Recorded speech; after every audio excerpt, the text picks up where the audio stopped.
दोस्तों आज हम बात करेंगे एचडीएफसी फ्लेक्सी कैप के बारे में। कितना अच्छा कितना बुरा वो देख लेते हैं। ये कि स्टार्टिंग के 7 ईयर्स में सिर्फ और सिर्फ 3 बार कैटेगरी एवरेज को बीट किया। बहुत ख़राब परफॉर्मेंस, 4 बार अपने कैटेगरी एवरेज से नीचे रहा और बहुत बड़े बड़े मार्जिन से नीचे रहा। ठीक है, जब ऊपर गया तो ठीक है, यहाँ पे कोई बहुत बड़े मार्जिन से ऊपर नहीं गया, लेकिन यहाँ पे 4% नीचे और यहाँ 12% नीचे। तो जब नीचे गिरा तो मार्जिन्स बड़े थे। तो ये बहुत बड़ी प्रॉब्लमेटिक चीज़ है, इसको आपको समझना होगा। यहाँ पे अगर मैं बात करूँ लास्ट 5 ईयर्स में रिटर्न्स जनरेट हुए हैं और बहुत सही हुए हैं और कोई इसमें दिक्कत परेशानी नहीं दिख रही है। पराग पारिक लॉन्ग रन में अच्छा, शुरुआत में ये भी नहीं चला था और जेएम फ्लेक्सी बीच बीच में एक आधा साल इसका ख़राब चला जाता है, लेकिन उसके अलावा सब जगह ये अच्छा करता रहता है। जेएम और पराग की वीडियोस हम बहुत बना चुके हैं, आज हम बात करेंगे एचडीएफसी के बारे में। देख लो, ये रिकवरी का मोड देखो, लास्ट क्वार्टर में बेस्ट फंड रहा है, लास्ट 1 ईयर में बेस्ट रहा है और बैंक ऑफ इंडिया 6 मंथ में सबसे अच्छा, लेकिन 6 मंथ में ये भी बहुत ज़्यादा पीछे नहीं रहा। लॉन्ग रन में सबसे आगे, 3 ईयर्स में सबसे आगे नहीं, हल्का सा पीछे जेएम फ्लेक्सी के। तो सारे फंड, चारों फंड ऑलमोस्ट आगे पीछे ही हैं। बहुत ज़्यादा डिफरेंस सिर्फ थोड़ा सा दिखता है, पराग लॉन्ग रन में थोड़ा सा पीछे हो जाता है। उसका रीज़न बताऊंगा, लेकिन एचडीएफसी पे मेन फोकस रहेगा। अब यहाँ देखो, अल्फ़ा की हम हमेशा बात करते हैं, तो अल्फ़ा इसने बहुत ज़बरदस्त जनरेट किया है और इसने बहुत ज़बरदस्त जनरेट किया। आप कहोगे रिटर्न्स तो इनके ज़्यादा दिख रहे हैं। ये चीज़ अगर रिटेल इन्वेस्टर समझ गया ना, तो भाई रिटर्न ना कमा लेगा। क्यों? वो तो पागल हो जाते हैं, कहीं वेबसाइट पे रिटर्न दिख गए, ओहो ले लो। गोल्ड के पीछे पागल हुए पड़े हैं, जबकि गोल्ड अभी बहुत ऊपर चल रहा है। गोल्ड लेना है, इक्विटी करना ही नहीं है। इक्विटी में जब जो चीज़ जिस टाइम पे सस्ती मिल रही है वो नहीं लेनी। ये चीज़ बहुत प्रॉब्लमेटिक रहती है इन लोगों के साथ। ठीक है, अभी मैं कह रहा हूँ जितने लोग वीडियो देख रहे हैं ना, बहुत सारे वीडियो लोग गोल्ड स्टार्ट कर चुके होंगे। और जब मैं बोलता था ना 2 साल पहले, 1.5 साल पहले, ये गोल्ड में अच्छे फंड है, ये ले लो, गोल्ड कौन लेता है? बेवकूफ़ आदमी है तो 12% रिटर्न नहीं आते। मेरी वीडियोस पे कमेंट है, ये वाले वीडियो पे व्यू नहीं आते थे। लेकिन ठीक है, अभी लोगों को गोल्ड और सिल्वर लेना है, कोई बात नहीं, हम अगले हफ्ते वीडियो बना देंगे गोल्ड और सिल्वर पे। लो, आपकी मर्जी है। और यहाँ पे अगर बात करूँ स्टैंडर्ड डिविएशन की, तो ये बहुत इंपॉर्टेंट रोल प्ले करता है। ये कम होगा तो एसआईपी के अंदर रिटर्न्स बेटर बनेंगे, ऐसा ऑन पेपर कहा जाता है। एडवाइजरी नहीं कर रहा, सिर्फ और सिर्फ आपको जो डेफिनेशंस हैं वो बता रहा हूँ बस। क्योंकि ये जितना उथल पुथल करेगा उतना प्रॉब्लम क्रिएट करेगा। वन टाइम के लिए ये फंड बहुत अच्छे हो सकते हैं, दोनों के दोनों, जेएम फ्लेक्सी और बैंक ऑफ इंडिया। जब नीचे गिरे मार्केट तो इनमें से एक परचेज़ किया जा सकता है, लेकिन उसके अलावा एसआईपी के लिए ये 2 बहुत ज़बरदस्त हैं। और ये थोड़ा सा ओवर बेटर है, क्योंकि ये थोड़ा सा ओवर प्रोटेक्टिव या ओवर सेफ चला जाता है, लेकिन इसके नंबर बहुत अच्छे दिखाई दे रहे हैं लास्ट कुछ ईयर्स में।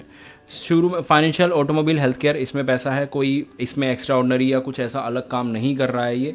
ओके, अब इसका चर्निंग रेशो क्या है, कौन से फंड नए ऐड किए हैं, कौन से नहीं किए हैं, और उनके बारे में जानना बहुत ज़रूरी है। 5 फंड नए ऐड हुए हैं, 5 ही सेल हुए हैं, लेकिन उनमें से क्या वो फंड ऑलरेडी नए, मतलब बिल्कुल नए हैं या फिर बिल्कुल पुराने हैं, वो सब चीज़ों के बारे में बात करेंगे। एक चीज़ पे नज़र डालना चाहूँगा, 2 मिनट के लिए वीडियो एचडीएफसी फ्लेक्सी कैप से पराग पारिक फ्लेक्सी पे ले जाऊँगा। यहाँ पे अगर मैं इस 22% की बात करूँ तो ये आप देख लीजिए, ये डेट में है, ये बहुत प्रॉब्लमेटिक है। डेट में नहीं होना चाहिए, इतना ज़्यादा नहीं। देखो, इक्विटी में रखो, अभी मौका है, पर ठीक है, ये इनकी स्ट्रैटेजी है और ये स्ट्रेटजी हमेशा से काम करती हुई आई है। तो ये टॉप में रहे हैं, टॉप 5 में, कभी कभी बहुत ज़्यादा ऊपर रहे हैं। अब मार्केट बहुत ज़्यादा गिरेगा भी तो इनका फंड सिक्योर रहेगा। तो ये फंड अगर हो भी हमारे पोर्टफोलियो में तो बुरा नहीं है, लेकिन एचडीएफसी सेम चीज़ कर रहा है without going to date. Last 1 year में अपने कैटेगरी एवरेज को बहुत ज़बरदस्त तरीके से बीट किया है। सेम चीज़ लास्ट क्वार्टर में भी करता है। यानी कि अगर मैं 1 ईयर को लॉन्ग रन मान लूँ, लॉन्ग रन नहीं मानते हम, लेकिन मान लूँ, और तो लॉन्ग रन में भी, और 3 मंथ्स, एक क्वार्टर की बात करूँ या 1 मंथ की बात करूँ, तो हर जगह अपने कैटेगरी एवरेज को बहुत ज़बरदस्त तरीके से बीट करता हुआ आया है। यहाँ पे अगर मैं ट्रेलिंग रिटर्न्स की बात करूँ तो ट्रेलिंग इतना देखने का फ़ायदा होता नहीं है जितना कि रोलिंग रिटर्न्स, लेकिन रोलिंग और ट्रेलिंग दोनों ज़बरदस्त हैं। कोई भी ऐसा मार्क नहीं है जहाँ पे ये अपने कैटेगरी एवरेज से पीछे रहा हो। लेकिन एक चीज़ याद रखो, जब भी बाय कर रहे हो तो ये चीज़ देख लो कि ये कंप्लीटली लार्ज कैप कैटेगरी में आता है।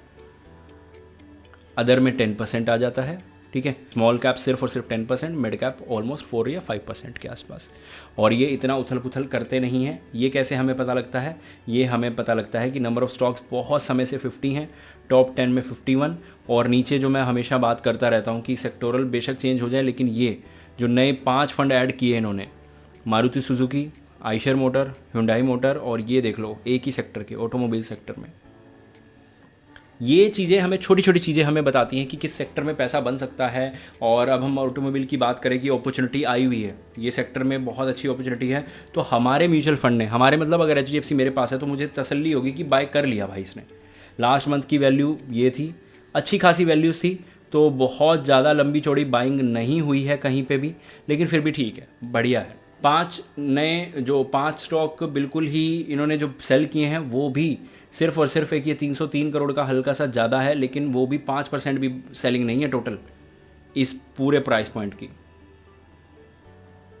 यहाँ पे भी सिर्फ 414 करोड़ का डिफरेंस है, 102 करोड़, ये बहुत कम डिफरेंस है म्यूचुअल फंड के पैसे के हिसाब से। तो इन्होंने SBI life, Piramal pharma, HDFC और इनमें थोड़ी थोड़ी सेलिंग करी है, मेरे हिसाब से कोई बुरी नहीं है। तो टर्नओवर रेशो भी बहुत अच्छा है। टर्नओवर रेशो इस महीने का तो अगर मैं बात करूं तो ऑलमोस्ट, अगर हम फंड पूरी तरह से बात करें तो कोई फंड ऐसा है ही नहीं कि जो नया पूरी तरह से आया हो या नई पूरी तरह से सेल हुआ हो। तो टर्नओवर रेशो इस महीने का 0 हो जाएगा। महीने का काउंट नहीं करते, नॉर्मली साल का काउंट करते हैं, लेकिन ऐसे 0-0 वाले बहुत मंथ जाएंगे तो ओवरऑल साल के अंदर 10-12% बनना मुश्किल हो जाएगा, जो कि एक अच्छी बात है कि फंड मैनेजर को भरोसा है अपने लिए गए स्टॉक्स पे। तभी वो टॉप 50 में, ये देखो, तभी वो क्या कर रहा है, टॉप 10 के अंदर, टॉप 10 जो स्टॉक्स हैं उसके अंदर 51% पैसा रख रहा है। तो ये बहुत बड़ी बात है। होपफुली आप समझ गए होंगे। मिलते हैं अगली वीडियो में।